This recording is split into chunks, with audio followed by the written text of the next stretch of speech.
प्यारे दोस्तों नमस्कार। गुरुजी नीरज स्टडी चैनल में आपका बहुत बहुत स्वागत है।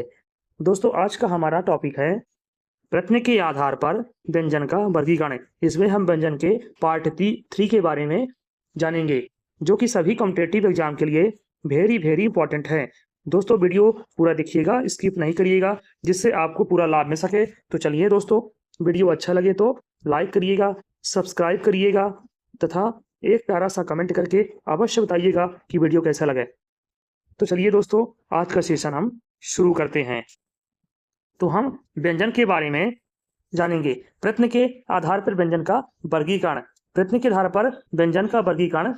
पहला स्पर्शी व्यंजन, जिसकी संख्या 16 है, इसमें 16 वर्ण है। दूसरा संघर्षी व्यंजन, जिसमें शा, सा, सा एवं हा है। तीसरा स्पर्श संघर्षी व्यंजन, जिसमें चा, छा, जा, झा। चलिए आगे देखते हैं। आगे है साथियों प्रकंपित व्यंजन। प्रकंपित व्यंजन है रा, याद रखिएगा, प्रकंपित व्यंजन है रा। तीसरा है पार्श्विक व्यंजन, जो कि यहाँ पे ला है। पार्श्विक व्यंजन ला है। फिर छठवां है उत्क्षिप्त व्यंजन। उत्क्षिप्त व्यंजन या द्विगुण व्यंजन, इसकी संख्या हिंदी में 2 है, जो कि आपके सामने है। पहला ड़ा, दूसरा ढ़ा। फिर सातवां है नासिक के व्यंजन। नासिक के व्यंजन, जो कि जिसका हलंत उच्चारण नासिका से होता है, इसमें जो कि ये पहला अंगा, फिर इया, फिर अड़ा, फिर ना, फिर मा, ये सभी नासिक व्यंजन हैं। आठवां देखते हैं। आठवां है संघर्षहीन व्यंजन। यह है या और वा, ये दोनों ही संघर्षहीन व्यंजन हैं। चलिए आगे देखते हैं। अब इनको हम थोड़ा सा विस्तार से समझने का प्रयास करते हैं। सबसे पहले हम देखते हैं स्पर्शी व्यंजन। साथियों स्पर्शी व्यंजन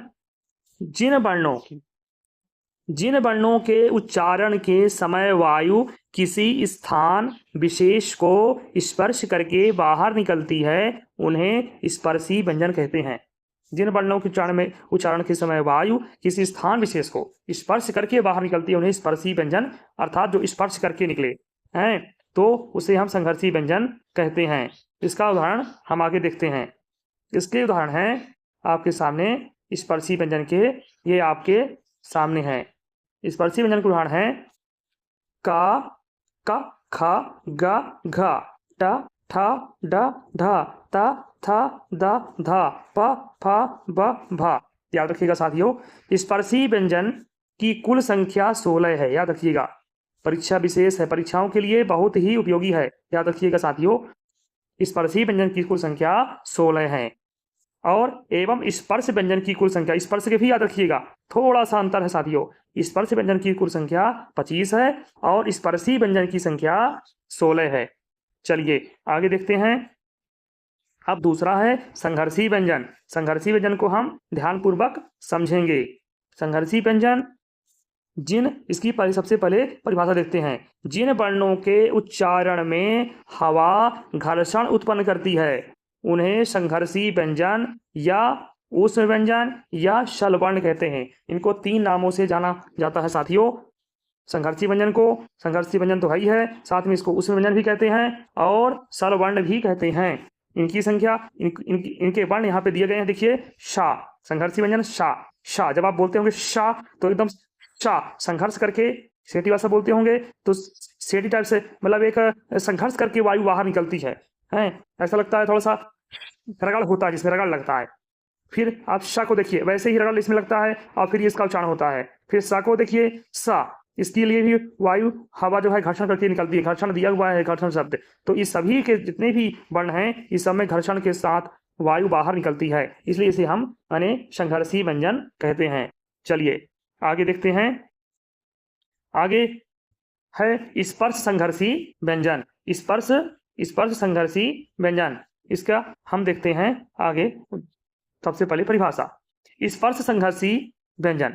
स्पर्श संघर्षी व्यंजन जो वर्ण के हवा के स्पर्श के साथ साथ घर्षण भी उत्पन्न करते हैं, उन्हें स्पर्श संघर्षी व्यंजन कहते हैं।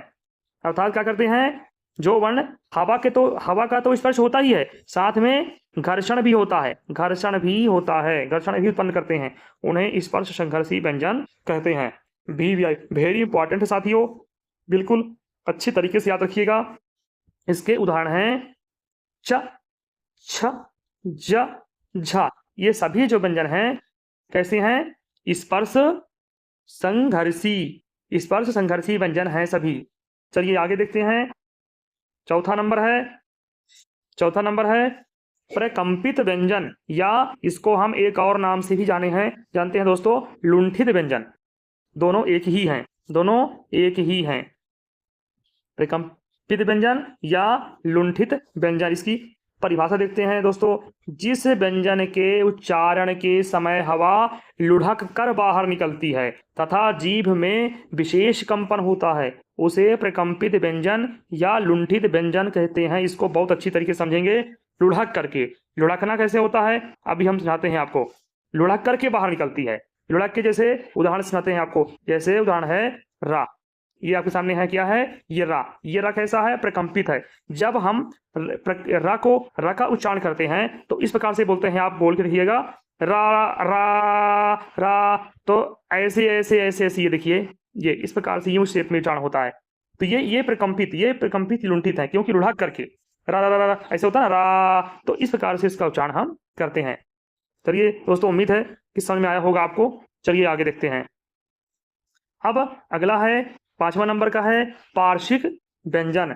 पार्श्विक व्यंजन की सबसे पहले समझते हैं परिभाषा। इसका मतलब होता है पार्श्विक का पार्श्व का अर्थ है बगल। साथियों, पार्श्व का अर्थ क्या है?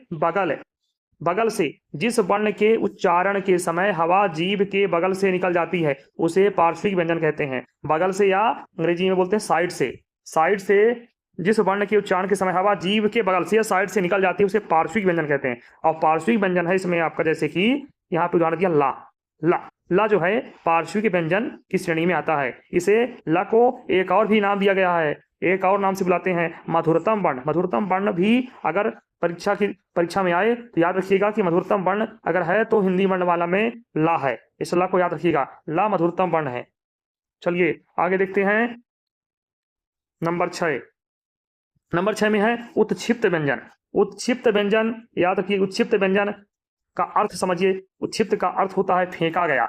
उत्क्षिप्त का क्या अर्थ होता है साथियों? फेंका गया। इसकी परिभाषा है जिन वर्णों के उच्चारण के समय हमारी जीभ एक झटके के साथ नीचे गिरती हुई हवा को बाहर निकलती है, क्या होगा साथियों? निकालती है, उत्क्षिप्त व्यंजन कहते हैं। यानी जिन वर्णों के उच्चारण के समय हमारी जीभ एक झटके के साथ नीचे गिरती है, यानी वो ऐसा उच्चारण हम करते हैं जिससे जीभ जो है नीचे की तरफ गिरती हुई हवा को बाहर निकाल देती है, उसे हम उत्क्षिप्त व्यंजन कहते हैं। चलिए उदाहरण समझते हैं। उत्क्षिप्त व्यंजन जैसे अढ़ा हिंदी की देन है। फिर ये द्विगुण व्यंजन है, ये द्विस्पृष्ट व्यंजन है, ये ताड़नजात है। इनको कई नामों से जाना जाता है। याद रखिएगा, परीक्षाओं में बहुत ही महत्वपूर्ण है, इसमें से प्रश्न आते ही आते हैं। तो इनको किस किस नाम से जानते हैं? अढ़ा ये हिंदी के देन है, द्विगुण व्यंजन है, द्विस्पृष्ट है, ताड़नजात है। और यह कभी शब्द के प्रारंभ में नहीं आती है, भी याद रखिएगा। द्विगुण व्यंजन शब्द यह शब्द के प्रारंभ में कभी भी नहीं आती। चलिए साथियों आगे देखते हैं। हाँ, द्विगुण व्यंजन का यकी उत्क्षिप्त व्यंजन का एक उदाहरण और भी है। वह पेड़ पर चढ़ गया। इस प्रकार से यह वर्ण शुरू में नहीं आता, हमेशा लास्ट में ही आता है, बाद में ही आता है। देख लीजिएगा, जैसे ये देखिएगा, और यहाँ पेड़ा अवड़ा है। चलिए अब हम आगे का अगला व्यंजन देखते हैं। अगला है नासिक व्यंजन।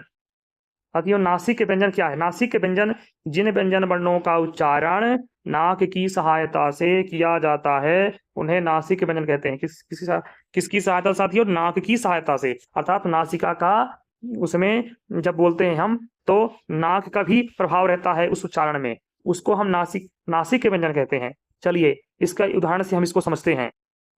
नासिक के व्यंजन के उदाहरण हैं जैसे, नासिक व्यंजन के उदाहरण हैं जैसे आपका अंगा, इया, ड़ा, ना, मा, ये सभी नासिक के व्यंजन है साथियों।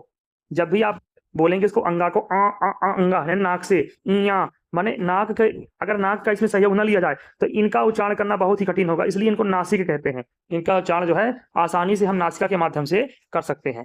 चलिए अब अगला देखते हैं संघर्षहीन व्यंजन। संघर्षहीन व्यंजन को समझते हैं, इसकी सबसे पहले इसकी हम परिभाषा को देखते हैं। तो जिन व्यंजन वर्णों के उच्चारण के समय किसी प्रकार का घर्षण नहीं होता उन्हें संघर्षहीन व्यंजन कहते हैं। याद रखिएगा, संघर्षहीन यानी जिन व्यंजन वर्णों के उच्चारण के समय किसी प्रकार का घर्षण किसी तरह का नहीं होता इसमें, इसलिए इनको हम कहते हैं संघर्षहीन व्यंजन। चलिए इसके उदाहरण से को समझते हैं। जैसे कि या, हुआ, आप या बोलेंगे या, हुआ, मतलब कोई संघर्ष नहीं, कोई हवा का कोई मतलब प्रेशर से हवा नहीं बाहर निकल रहा है, घर्षण नहीं हो रहा है, इसलिए इनको हम संघर्षहीन व्यंजन कहते हैं। इसमें संघर्ष बिल्कुल ही नहीं हो रहा उच्चारण में, तो इसलिए संघर्षहीन व्यंजन इनको हम कहेंगे। और इन्हें अर्ध स्वर भी कहते हैं। याद रखिएगा, इनको हम अर्ध स्वर भी कहते हैं। क्या कहते हैं साथियों? इनको अर्ध स्वर भी कहते हैं। तो चलिए साथियों, इसी संघर्षहीन व्यंजन के साथ आज का हमारा टॉपिक कंप्लीट होता है। और तो चलिए दोस्तों, वीडियो कैसी लगी एक प्यारा सा कमेंट करके जरूर बताइएगा, और हमारे चैनल को नए हैं तो सब्सक्राइब जरूर कर लीजिएगा, लाइक कर लीजिएगा और दोस्तों को शेयर भी करिएगा ताकि जरूरतमंद मित्रों की सहायता भी हो सके। तो चलिए प्यारे दोस्तों, आपसे हमारी मुलाकात अगली वीडियो में होगी। तब तक के लिए बहुत बहुत धन्यवाद। जय हिंद, वंदे मातरम।